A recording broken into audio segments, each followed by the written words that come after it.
A Step into the Past Volume 20 Chapter 2. Book 20 Chapter 2 Failure Despite Preparations. After Zhu Ji instructed Xiang Xiaolong to sit next to her, she stared at the night scene of Xianyang through the curtains of the carriage. The main street was packed with joyous Qins who were celebrating the spring festivities and the birth of the Black Dragon. Houses were decorated and sounds of firecrackers popped continuously, an especially sharp contrast to Zhu Ji's empty and helpless state of mind. Ever since King Zhuangxiang passed away, Zhu Ji has never truly been happy. Her whole life was made possible because of Liu Bui, but is also destroyed because of Liu Bui. Maybe even she herself cannot determine the grudges and gratitude she has with Liu Bui. Lao Ai may look like he is successful on the surface, but ultimately he's just a pawn being made use of by the various factions. What's unexpected is that with Zhu Ji's intellect and formidability, once she's fixated with men, she'd actually become so muddle-headed. Just as he was secretly lamenting, Zhu Ji's fragrant lips gently asked, "Xiaolong, what should I do in future?"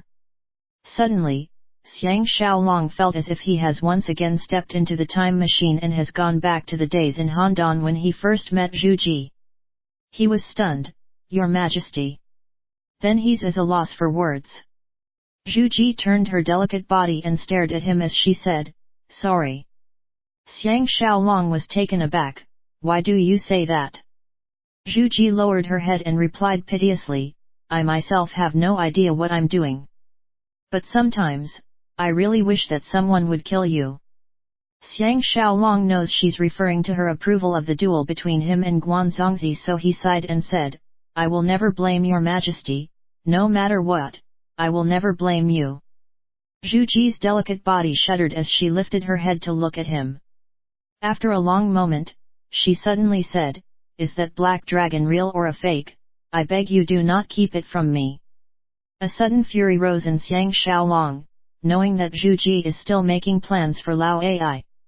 He said icily, "Of course it's real, can such a thing be faked?" Zhu Ji stared at him morosely for a moment before she turned back to look out the window again, saying with a wry smile, "Xiaolong, you're angry.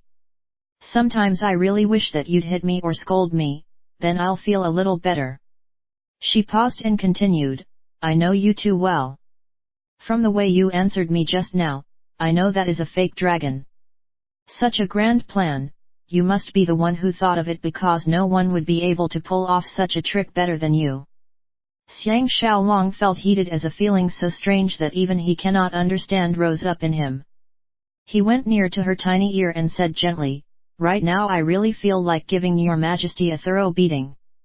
Zhu Ji's delicate body trembled and with an awe, turned her body around. A mixed yet ecstatic look shot out from her eyes. Just as Xiang Xiaolong was about to seal her fragrant lips with a kiss, the carriage stopped suddenly. "They have arrived at the palace." Xiang Xiaolong secretly sighed. There can never be even a slight change in fate after all.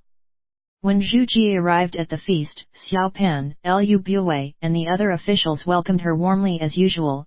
Everyone behaved as if nothing has ever happened. Pu Hu and Du Bai also attended the feast, their expression serene. If Chu Risheng were to have the chance to come here and take a look, he will surely feel that his sacrifice is not worth it at all. However, Xiang Xiaolong was in a bad mood over Kuoxing's death, and when he was seated at Li Si and Lord Changping's table, he asked quietly, "Where is Guanzongzi?" Both of them heard his menacing tone and was shocked. They asked in unison, "What does Xiaolong plan to do?"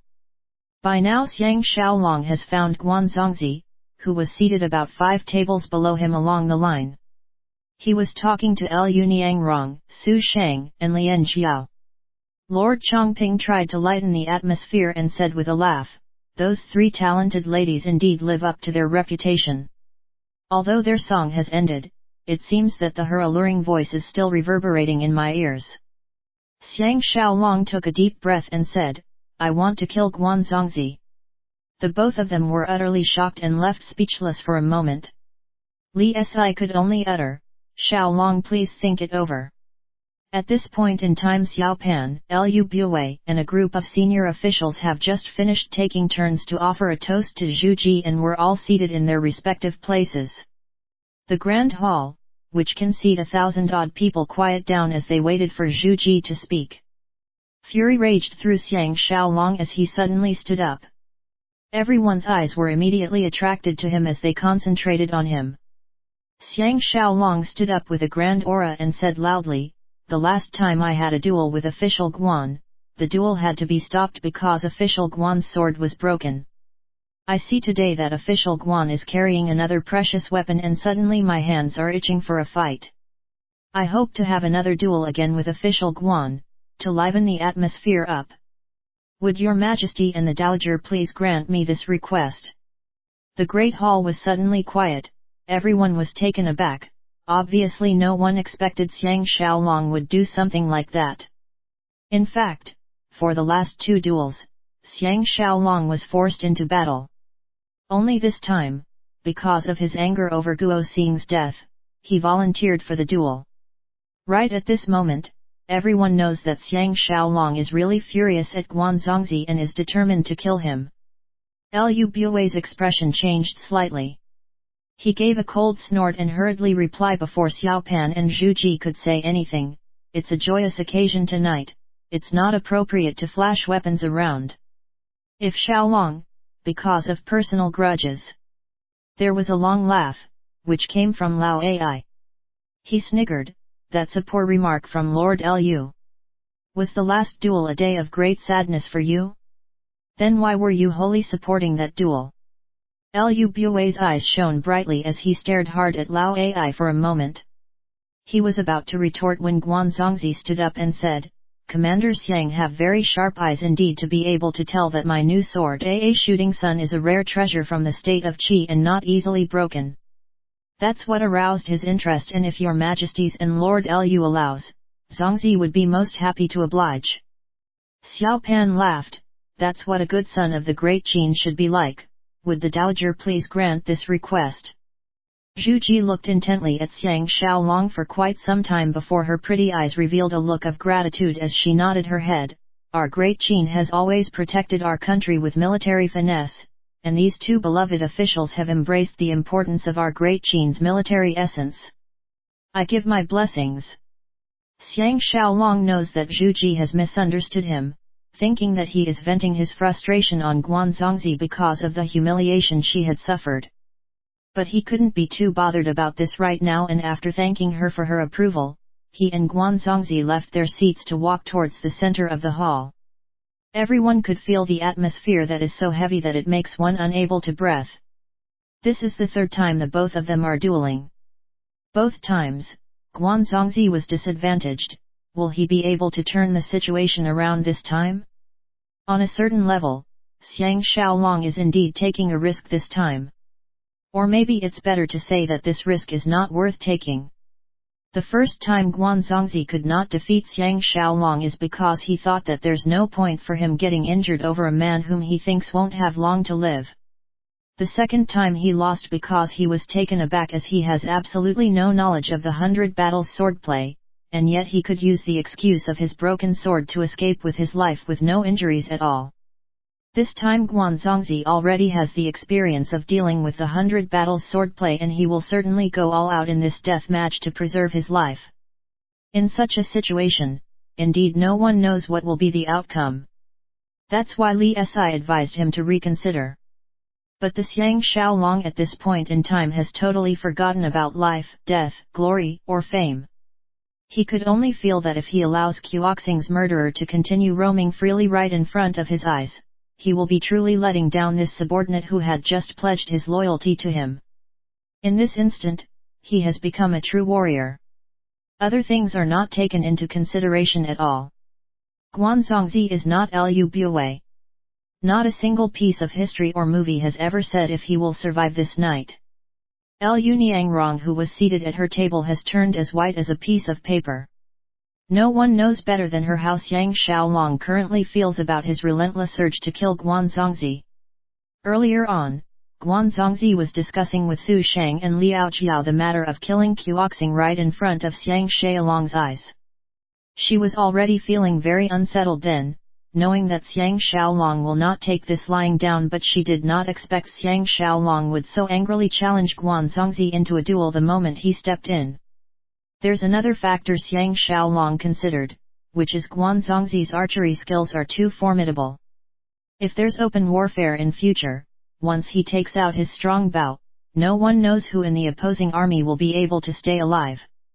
So if he can get rid of him earlier, it would mean saving his own, or even Teng Yi, Jing Jun, or one of his men's lives earlier. This fear that was hidden deeply in his subconscious is enough to make him determined to kill Guan Zongzi regardless of the price he'll have to pay. The two of them went together to pay their respects to Xiao Pan, and Liu Buwei and Zhu Ji, who were seated on either side. Then they split up and each holding their weapons, stood a few feet away from each other, facing off the other party coldly. Because of their special status, the two of them were able to carry their weapons although they're in the palace. Right until now, no one has made a single noise. The weapons have not left their sheaths, yet the whole hall became icy with a deadly aura because of everyone's silence and the tense atmosphere before a storm. The pressure seems to increase around the nose and mouth area, making one unable to breathe smoothly. Both of them looked as if they're eyeing a prey, and after staring at each other for some time, Guan Zongzi bent his back slightly. The increased aura is enough to make one's mood so tense that one cannot breathe. A cold look shot past Xiang Xiaolong's eyes, but unlike the last time, he did not hold on to his 100 battles blades sheath, making others wonder why he did not make use of his sheath as well like he did the last time. They saw him walk a step forward sharply. Guan Zongzi's back was bent like a bow, like a ferocious beast who is about to charge. Compared to the last time he faced Xiang Xiaolong, his confidence and aura is many times multiplied. Xiang Xiaolong seemed unfazed. These past few days, he has been awake before dawn to practice his swordplay and felt that his condition has reached this highest peak that he has never achieved ever since he arrived through the time machine. If he cannot win Guan Zongzi tonight, he can forget about ever winning him in future. Of course. This is purely a feel on his part. It doesn't affect whether it's truly the case or not. Right at this time, Xiang Xiaolong's 100 battles blade left its sheath, changing into a flash of lightning as it pierced through the air, yet giving one a strange feeling of lightness and weightlessness. Compared to the last time, which seemed like a fierce thunderstorm, it is even more indescribable. Guan Zongzi was obviously very surprised, but of course he can't slowly appreciate its beauty like what the others are doing. He immediately dashed forward to attack, pulling his sword out speedily. Both their movements were as fast as lightning, such that the audience can't even have a good look. Clang! Guan Zongzi staggered back violently 3 steps. But the martial arts experts like Han Xia, Su Shang etc. could all tell that it was a deliberate retreat by Guan Zongzi, using his deft moves and battle skills to nullify and expand Xiang Xiaolong's shocking 100 battles swordplay. So although Guan Zongzi retreated 3 steps, he did not reveal any look of defeat. Xiang Xiaolong did not expect Guan Zongzi would make use of this strategy and can't help but be stunned. He was about to continue with his attack when a fierce ray of light flashed past Guan Zongzi's eyes as his tongue unfurled in a roar, and it was like a thunderclap appearing on the ground. He leaped forward as his shooting sun sword counterattacked, first dipping down then flipping up again, aiming at Xiang Xiaolong's stomach, making Xiang Xiaolong unable to counter this move with his chopping stance. The 1,000-odd crowd who witnessed this silently, on seeing Guan Zongzi's sharp and precise attack, were so shocked that they cannot utter even a single sound. Xiang Xiaolong gave a cold snort as he moved to the side with his blade moving in waves to block the space where his chest and stomach was. With a clash, both of them came together and separated, none gaining even an ounce of advantage.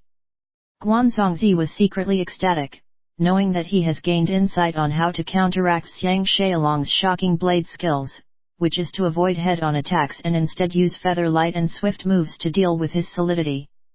So with no hesitation at all, Shooting Sun Sword made use of the advantage of being the attacker to execute a delicate and intricate move, much like how a weaver girl will weave with her hands and attack towards Xiang Xiaolong like liquid mercury. Xiang Xiaolong looked solemn as he grounded himself. The pain of Kuoxing's death welled up in his heart as he forcefully slashed diagonally with his 100 battles blade, forcing Guanzongzi to keep a distance from his moving blade. For a moment the weapons cast shining reflections with strange and mystical moves, making one unable to fathom the movements. Although Guanzongzi tried his best to avoid meeting head-on with the blade, it's quite impossible for the blade and sword to not clash. Even though there are only two men fighting in the arena, the audience all felt as if they are watching a battle between thousands of soldiers and horses, to the extent that they can imagine the distressing image of bodies filling the battlefield and blood flowing like river. At this point in time Xiang Xiaolong only has one thought, which is to kill Guanzongzi in the shortest time possible. Everything else to him is unimportant, including his own life. He does not know how involved is Guanzongzi in Lu Bue's nefarious plots, but this person's intellect is not below that of Moao.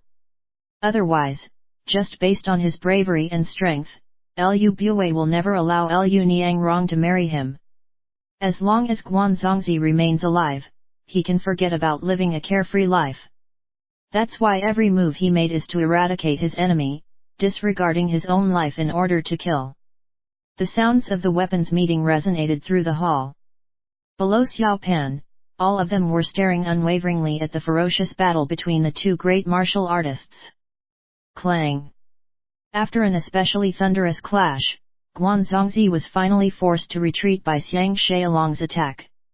Using the momentum from the attack and advancing when his enemy is retreating, Xiang Xiaolong howled as he attacked with his blade.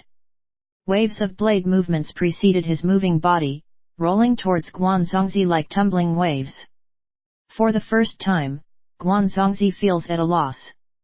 Initially he was anxious to attack and very confident that he will be able to kill Xiang Xiaolong. However, faced with his opponent's strategy of fighting without care for his own life, which may be filled with loopholes, but unless he is willing to forego his own life together with Xiang Xiaolong, there is no way he can make use of these loopholes to attack at all. Others may not understand why Xiang Xiaolong is not using his sheath, but he is painfully aware that this is where Xiang Xiaolong's excellence lay. Because after his defeat the last time, he'll definitely dissect what went wrong and study how he could deal with Xian Xiaolong's strange fighting method of using his blade on the right hand and the sheath on the left hand. And indeed he made some headway. Because it's difficult to concentrate on the timing between using the blade and sheath to move back and forth, it will affect the dexterity in attacking and defending, so it made him think of a way to counteract. But this time Xiang Xiaolong is not using the sheath at all, and this made his well-thought-out strategy come to a standstill. But he's also skillful, coming to an immediate decision to retreat first before attacking, to gain back the upper hand so that Xiang Xiaolong will not have the chance to execute the frightening prowess of the 100 battles blade. Unexpectedly, Xiang Xiaolong has managed to gain ground of a 3 feet radius, and with his ferocious and forceful attacks, countering his wave after wave of attacks. Right until he is at the end of his intense attacks and finding it difficult to maintain his advantage, he was finally forced to retreat by Xiang Xiaolong. Exhausted, how could he resist against Xiang Xiaolong's 100 battles blade, which is coming to him like a frightening tsunami? An icy, murderous aura followed Xiang Xiaolong's precious blade as it rumbled towards him.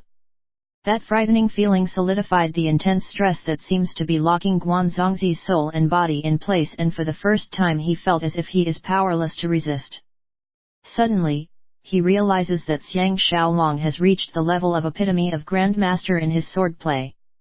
Everyone in the hall held their breath, so quiet that one can even hear a pin drop. The countless shadows made by the 100 battles blade seemed to merge into one as it slashed towards its enemy. Guanzongzi, now extremely horrified, can no longer tell the changes in Xiang Xiaolong's moves. Clang! The body and the shadows seemed to split up. Just as Guanzongzi was scrambling back, Xiang Xiaolong's blade shone dangerously as it attacked again, not giving his opponent a sliver of opportunity to make a comeback. Everyone on Lu Bue's side paled. Lu Niangrong screamed, "Stop!" And she actually dashed out, ignoring the cries of the others to stop her, and ran towards the both of them. Everyone was utterly astounded. Thump, thump, thump. Xiang Xiaolong abruptly flew back. Guanzongzi was almost killed, his long sword flew out from his hand as he staggered backwards and he happened to fall into the arms of Liu Niangrong and the both of them fell to the ground together. Xiang Xiaolong was secretly lamenting, for although this attack has caused Guanzongzi serious injury, it's not enough to take his life. Because he was afraid of accidentally injuring Liu Niangrong, he deliberately made the fatal blow while his opponent still have some strength left in him and thus gave Guanzongzi a sliver of opportunity. He only missed taking his life by that little bit. Blood was seen on both their bodies. Guanzongzi's bloodstain was near his left breast and even his armor was broken. Obviously he barely managed to avoid the blow aimed at his heart. However, he will need at least a few months to recover from his injuries. Xiang Xiaolong's bloodstains were on his left arm and thigh. Liu Niangrong screamed, "Zongzi! How are you?" Guanzongzi's face was deathly pale yet he gritted his teeth and said to Xiang Xiaolong, "Zongzi will remember this lesson, and will never forget this blade blow." Liu Bui jumped out and shouted, "Hurry up and tend to his injuries." A sudden fatigue fell over Xiang Xiaolong. He did not expect that even when given such an advantageous situation, Liu Niangrong can still accidentally spoil his whole plan. He feared that such a splendid opportunity will be difficult to come by again.